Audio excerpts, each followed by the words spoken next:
Welcome back to the deep dive. Today, we are tackling something pretty complex, I have to say.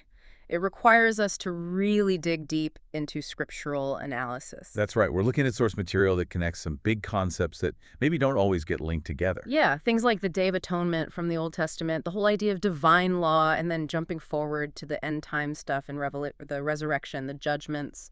It's a framework trying to weave it all together. Our job today is to unpack this specific view, this timeline presented in the source material about the Great Day of Atonement. Yom Kippur. Wow. Yom Kippur, exactly. But in the context of the end of cosmic history, we're trying to understand the logic behind how righteousness is finally definitively established. And it sounds like the starting point, the core problem this whole system addresses, is that age-old triangle: sin, law, and death. Precisely. That's the foundational challenge the source lays out. How do you break that cycle? So where does it start? With death? Yeah, the source points straight to 1 Corinthians 15, Yeah. Paul's big chapter on resurrection. He talks about the ultimate victory, when this mortal puts on immortality. Death is swallowed up by life, the final enemy defeated. Right. But then Paul asks that question, doesn't he? Where, O death, is your sting? And the answer connects everything. It does. The sting of death is sin, and the power of sin is the law. That's the chain. Law gives sin its teeth, sin brings death. Okay, so the law isn't bad, but it provides the standard that sin violates, which then gives death its power over us mortals. That's the mechanism. And the source nails down the definition, referencing 1 John 3.4, sin is the transgression of the law. It's a legal framework. So if you want to beat death, you have to deal with sin. And to deal with sin, you somehow have to satisfy the law. You've got it. That's the puzzle. And the source material argues that the key, the solution, is shown in Christ's own resurrection. Exactly. It points to Acts 2.24. When God raised Jesus, it says, it was not possible for him to be held by death. Not possible. Why? Because death had no legal claim. That's the core argument the source makes. If death couldn't hold him, it proves he was completely without sin. And if he was without sin, He must have perfectly fulfilled the law, every single part of it. So the resurrection isn't just a miracle showing God's power. It's actually proof, legal proof of perfect obedience. Yes. That's the crucial takeaway here. Resurrection becomes the ultimate validation, the final testimony that the law was kept perfectly. It's the evidence. Okay, let's unpack that, because that's a huge claim. If resurrection is the physical proof of sinlessness, then how does that apply beyond Jesus? How do we get there? Well, the source immediately pivots to Romans 6 to explain that. It lays out the pathway for believers. Romans 6, baptism, dying with Christ. Exactly. Paul uses baptism as this powerful metaphor. We're buried with him through baptism into death. Why? Romans 6.6 says it clearly. So our old man, our sinful self, is crucified. Crucified, destroyed, essentially. Destroyed, yes, so that the body of sin might be destroyed. And here's the key phrase, that we should no longer be slaves to sin. It's a decisive break. Not just trying harder, but a fundamental death to that old way of being. A death. Yeah. And if you've died to sin, well, we just established what that means for death's power, didn't we? Right. If you're free from sin, death can't hold you. Precisely. Yeah. So dying to sin through Christ logically leads to resurrection, to newness of life. Just like Christ, Romans 6.4 says it. Just as Christ was raised, we too walk in newness of life. It's conditional obedience leading to life. Okay, that connects the individual believer to Christ's victory. But the source material seemed to be making an even bigger claim earlier about the resurrection validating the law itself, not just for Jesus, but universally. Yes, and this is where it shifts from personal salvation to cosmic significance. It grounds this in Romans 1.4. Romans 1.4, remind you. It says, Jesus was declared to be the Son of God with power, according to the Spirit of holiness, by the resurrection from the dead. Okay. The source interprets this declaration as the ultimate proof that the commandment, the divine law, was not only righteous but achievable. It was perfectly kept by a human being in a human body. Wait, I need to push on this. Because Paul elsewhere says the law reveals sin, right? It shows us how much we fail. For centuries, no one kept it perfectly. True. So for the resurrection to validate the law, it has to prove it's not just a good idea, but actually possible for created beings to live up to. Is that the argument? That is exactly the argument, and it's probably the most critical step in this whole theological structure. The resurrection is presented as the undeniable physical proof of the law's truth and its feasibility. Feasibility. Okay. So Jesus fulfilling it and then being resurrected because sin and death had no claim proves the standard can be met. Yes. It validates the law completely. No one, no angel, no human can ever again argue, well, that law was impossible anyway, it was an unfair standard. The resurrection shuts down that argument. Wow. Okay, that reframes the law entirely. It's not just an impossible ideal anymore. It's a proven, attainable standard, demonstrated by resurrection. And this leads directly to Romans 8. Romans 8.19, creation waits eagerly. For the revelation of the sons of God. Creation itself is groaning, waiting for this validation. And who are these sons of God according to this framework? They must be the resurrected ones, those who, like Christ, have conquered sin and death, proving the law can be kept. Exactly. They are the witnesses. Their appearance isn't just a celebration, it's presented as a cosmic judicial event. The moment the law's fairness and attainability are proven beyond any doubt to the entire universe. Correct. When these resurrected sons appear, the commandment is verified. It's set in stone as the righteous, achievable standard. And the consequence of that proof is judgment. Immediate and absolute. Once the law is proven true and achievable, it becomes the unshakable standard against which everyone else is measured. So this is the pivot point. The proof triggers the final judgment phase. Which is why the source brings in John 12.48. Jesus says, "The word that I have spoken will judge him on the last day." That proven law, the standard Christ, embodied and validated through resurrection, becomes the very thing that judges those who rejected him and his words. And his words are tied to the law. Intrinsically. And the source clarifies who faces this judgment. It's not just about belief, but action. How so? It points to the violation of the commandments specifically through harming others, through failing the law of love. It connects to Romans 13.8, love fulfills the law. So those who rejected the Son and actively harmed their neighbors, they'll be judged by the very law whose truth and feasibility was just proven by the resurrection. That's the judicial irony presented here. The first resurrection isn't just about the believer's reward, it's the necessary legal trigger that validates the entire end-time judgment process against the unrepentant. Okay, that makes sense as a sequence. Proof first, then judgment based on that proven standard. But this raises a huge question, doesn't it? If the law is eternally right, and if Christ already proved its feasibility through his resurrection, why the delay? Why didn't judgment happen immediately? Yeah, why wait thousands of years? Why does God hold back? The source material gives a very specific, almost numerical reason. It argues there's a trigger, a quota that needs to be met before the final events can unfold. A quota? What kind of quota? It links directly to the martyrs in Revelation, specifically Revelation 6. Ah, the souls under the altar crying out, "How long, O Lord?" Exactly. Those killed for the word of God and for the testimony which they held. They're asking for vindication, for judgment on their persecutors. And God's answer is, wait. Wait a little while longer until, and here's the key, until the full number of their fellow servants and brothers who were also to be killed was completed. A fixed number. So the start of the final judgment is literally waiting for a specific number of martyrs to be reached. That's the interpretation presented. This number, this quota of witnesses who remain faithful even to death, serves as the final collective proof. Proof of what? Exactly. Jesus already proved the law was feasible. Proof that humanity, created beings, could adhere to the commandment, even under the most extreme duress imaginable, persecution and death. Their sacrifice and ultimate transformation through resurrection becomes the cumulative, undeniable evidence that the standard is achievable for creation. So the martyrs aren't just victims, they're evidence. Their completed number seals the case that the law is fair and livable. That's the idea. It closes the loop on any potential cosmic argument against God's standard. But why is that volume of proof needed? Couldn't God just say, look at Jesus, case closed, why wait for more witnesses? The source offers a profound ethical reason for this delay.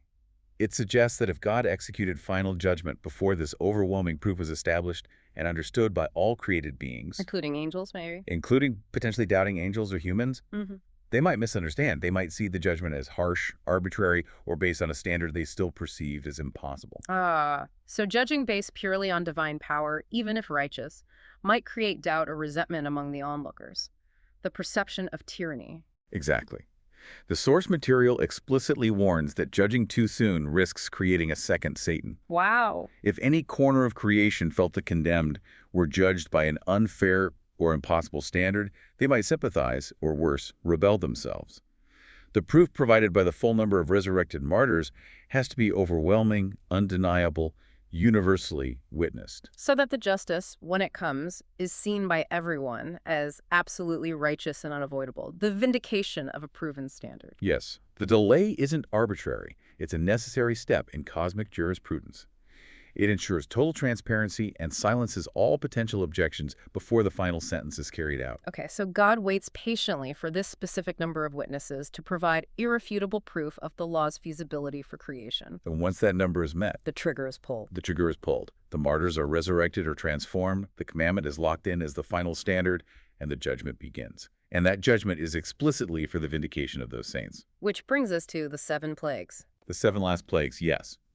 The severity of that judgment, in this view, is directly linked to the absolute certainty of the law's validation that preceded it. This whole line of reasoning leads us directly into the main event then. The Great Day of Atonement itself, understood not just as a past ritual, but as this future cosmic process. Exactly. The climax of the framework. The final sequence kicks off with the sounding of the 7th trumpet. Which Paul links to the resurrection. Yes, 1 Corinthians 15 again. At the last trumpet, the dead will be raised incorruptible, and we shall be changed. This resurrection moment signals the formal start of the execution of the Great Atonement process. And the source defines this atonement in a really striking way. It's not just about forgiveness for things already done. No, it's far more radical than that. Yeah. The definition given is the eradication of the possibility of future crime. Eradication of the possibility. So cleansing the universe of the potential for sin to ever happen again. That's the concept. It's not just wiping the slate clean. It's fundamentally changing the conditions so the slate stays clean. It's systemic. How does that work? Are we talking about removing free will? Not removing it, but completing it. That's the phrase the source uses. Completing free will, what does that mean? It argues that when created beings fully grasp 2 things, God's perfect love, proven through Christ's sacrifice and the martyrs, and his perfect justice, proven by the resurrection validating the law's feasibility, they reach a state of understanding where they love God without any doubt or reservation. Like John 14.1, Fiend, if you love me, keep my commandments. Exactly. In that state of perfected understanding and love, choosing to transgress becomes, well, unthinkable. Not because they can't choose, but because their perfected knowledge and love mean they won't choose anything other than God's way. So perfect love eliminates the desire or reason to sin, thus removing the future possibility. That's the theological argument presented. It secures the eternal safety and harmony of the universe. Okay, that's a massive concept. Now, how does this grand atonement fit into the specific timeline of Revelation? You mentioned it's nested somehow. Yes, the sequencing is crucial. According to the source, the Day of Atonement process happens within the time frame initiated by the opening of the 7th seal. Right, walk me through that nesting. We usually think seals, then trumpets, then plagues. In this framework, the 7th seal is like the master container for the final phase. Opening it doesn't immediately unleash a plague. It initiates the trumpet feast period, which includes the Day of Atonement events. So the 7th seal contains the trumpets. Yes. The 7th seal encompasses the 7 trumpets, and then nested further, the 7th trumpet specifically contains the 7 plagues, which are also called the 7 bowls or vials of wrath. Okay, let me see if I have this sequence. 7th seal opens. This starts the final period, which includes the 7 trumpets. The Day of Atonement process itself is tied into this, culminating around the 7th trumpet, which then unleashes the 7 plagues. You've got this structure. It's layered. And when does the actual preparation for this cosmic atonement begin? Immediately after the 7th seal is opened. Revelation 8 describes this. Revelation 8, the silence in heaven. Exactly. There's that half hour of silence. Then the 7 angels with the trumpets appear. But before they blow, another angel steps forward. The one with the golden censer. Yes, with the golden censer, filled with incense. This incense is mixed with the prayers of all the saints and offered on the golden altar before the throne. And the smoke ascends to God. Why is this act the specific preparation for atonement? Because it directly mirrors the actions of the high priest on the Day of Atonement in Leviticus 16. Ah, okay. He couldn't just walk into the most holy place. No, he absolutely couldn't. He had to take a censer full of burning coals and sweet incense first. The smoke had to create a cloud covering the mercy seat, the ark's lid, specifically so that he may not die. Protection and preparation. It was a necessary ritual act to shield him and prepare the space for the cleansing blood to be applied. So in the Revelation account, this angelic incense ritual serves the same purpose on a cosmic scale, preparing the heavenly sanctuary, covering the divine presence symbolically before the final cleansing from all traces of sin can begin. That's a very tight parallel. The incense isn't just symbolic prayer, it's a required step in the heavenly ritual. According to this interpretation, yes, it's the necessary protective prelude. And crucially, while this preparation is happening, the first 6 trumpets start to sound. Okay, so the trumpets are sounding during this preparation phase. Yes, sequentially. The source highlights the 5th, 6th, and 7th trumpets as the 3 woes. This whole period, from the 1st through the 6th trumpet, is seen as the time when the saints' prayers are ascending and the heavenly holy place is being filled with this preparatory incense smoke. Only when that preparation is complete. Only then does the 7th trumpet sound. And that sound triggers the first resurrection and the formal execution phase of the Great Atonement. Execution phase. Okay, let's move into that. The preparation is done. The 7th trumpet sounds. What happens first? The source breaks the execution down into 3 distinct phases, again mirroring the sequence the high priest followed in Leviticus 16. But now it's on a cosmic scale, led by Jesus as the ultimate high priest. 3 phases. What's phase 1? Phase 1 is the cleansing of the sanctuary and the pouring out of the 7 plagues. Okay, so 2 things happening at once. Simultaneously. The 7th trumpet sounds. The first resurrection happens that marks the official start. Then Jesus, as high priest, begins the work of cleansing the actual heavenly sanctuary, removing every record, every trace of sin from the place of God's presence. Like the priest sprinkling blood in the most holy place. Exactly. Purging the heavenly record. But at the same time, down on earth, the judgment begins. The 7 plagues, the bowls of wrath. Yes, poured out by the 7 angels described in Revelation 15. There's a critical verse there, Revelation 15.8, that links these 2 events tightly. What does it say? It says, the heavenly temple was filled with smoke from God's glory and power. And listen closely. No one was able to enter the temple till the 7 plagues of the 7 angels were completed. No one could enter until the plagues were finished. That's huge. It's the linchpin connecting the heavenly cleansing and the earthly judgment. It means the atonement for the sanctuary, the heavenly part, isn't considered complete until the judgment on earth, the plagues, has run its full course. That perfectly mirrors Leviticus 16, where it says no one else could be in the tent of meeting while the priest was inside making atonement until he came out after finishing the rites for the holy place, the tent, and the altar. Precisely. The physical judgment on the unrepentant on earth is presented as an integral part of the process needed to finalize the cleansing of the heavenly temple itself. So phase 1 covers the heavenly purification and the simultaneous earthly plagues. Once the plagues are done, what's phase 2? Phase 2 is the atonement for the altar and the judgment of the beast. Okay, the altar. In Leviticus, the priest cleansed the altar of burnt offering after the holy place. What does that correspond to in Revelation?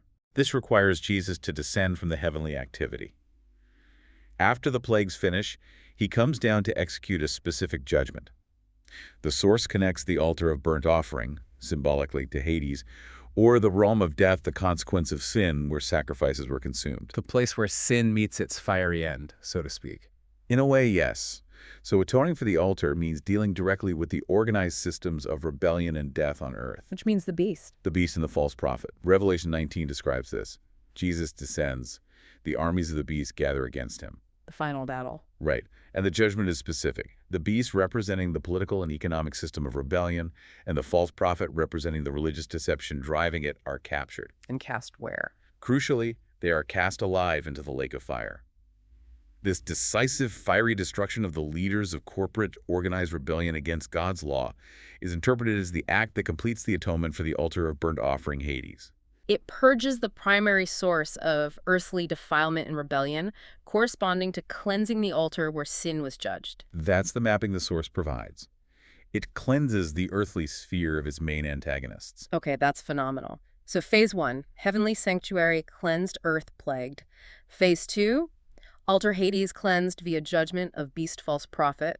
That leaves one major element from the Leviticus ritual. The scapegoat. Phase 3, the scapegoat. This is the final symbolic act. In Leviticus 16, after cleansing the sanctuary and the altar, the high priest took a live goat, confessed all the sins of Israel over its head. Transferring the guilt. Symbolically transferring it, yes.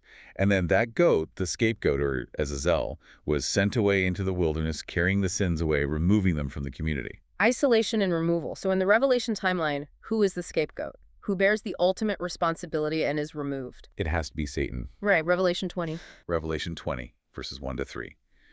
Immediately after the judgment of the beast, an angel comes down, seizes the dragon, who is identified as the devil, and Satan binds him with a great chain. And throws him where? Not the lake of fire yet. Not yet. Throws him into the abyss, the bottomless pit, and seals it for 1,000 years. This act of binding and removing the original tempter, the ultimate source of rebellion and accusation, completes the atonement process. Wow. So the great day of atonement in this future fulfillment is this comprehensive three-stage operation. Heaven cleansed, concurrent with plagues, Earth's rebellious systems judged, alter Hades cleansed, and the source of evil bound and removed, scapegoat. Exactly. It's a sequential, ritualistic cleansing of the entire cosmos, heaven, earth, and the spiritual source of sin following the ancient pattern. Okay, before we wrap this sequence up, we need to clarify something. Where are the saints during all this? The ones who were resurrected or transformed at the seventh trumpet, are they just watching from heaven? The source is quite clear on their location, based primarily on 1 Thessalonians 4. Caught up to meet the Lord in the air. Yes. When that seventh trumpet sounds, the resurrected martyrs and the transformed living saints are caught up together to meet Jesus in the air. And they stay there during the 7 plagues. They remain with him in the air while the plagues are falling on the earth. This serves, obviously, as protection. Although, you could argue their new spiritual bodies might be immune anyway, right? Like Jesus appearing through walls in John 20. That's a fair point. Their new bodies are incorruptible, but their location in the air with Christ strongly emphasizes their status. They are the vindicated ones, separated from the judgment, observing its execution from a place of divine safety and authority. So they're definitively removed from the sphere of judgment, but do they participate at all? It seems they do, particularly in phase 2, when Jesus descends to judge the beast and his armies in Revelation 19. Verse 14 talks about the armies in heaven following him, clothed in fine linen, white and clean. Exactly. The source suggests these armies include the resurrected and transformed saints. They return with Christ, not just as observers, but as part of the heavenly hosts executing that final judgment on their former persecutors. That brings it full circle. Their cry in Revelation 6, "How long until you judge and avenge our blood?" is finally answered, and they participated in that very vindication. It completes their story. Their resurrection proves the law, and their participation in judgment executes the penalty for breaking it. Okay. We've traced this incredibly detailed cosmological timeline, from the need to prove the law to the role of the martyrs as witnesses, through the nested structure of the seals and trumpets, culminating in this 3-phase fulfillment of the Day of Atonement ritual. It's a lot to take in. It is. It's a complex structure, but the source presents it with a certain internal logic. It forces us to rethink what the Day of Atonement ultimately signifies. It's not just a historical rite, it's the final universal mechanism for purification and judgment. So let's synthesize that dual meaning we touched on earlier. What are the 2 core takeaways about this great Day of Atonement? First, it represents completion and purity. Meaning the end of sin's possibility. Yes, that radical idea. The time when the very potential for future sin is removed from creation.